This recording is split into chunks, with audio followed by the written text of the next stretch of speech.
So could you firstly define the term Ramadan? Alhamdulillah, wassalatu wassalam ala rasulillah wa ala ali wa sahbihi ajmain.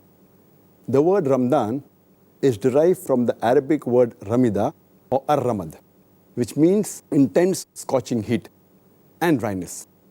It's also derived from the Arabic word ramda, which means sun-baked sand.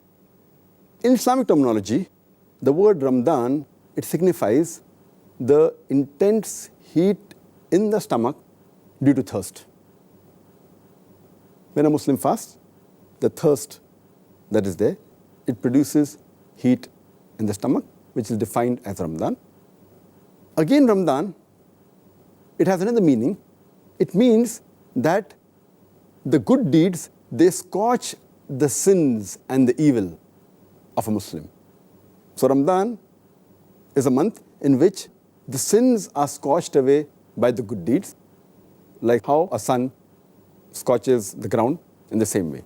And heat, normally, it helps in forming, molding, or reshaping virtually every matter.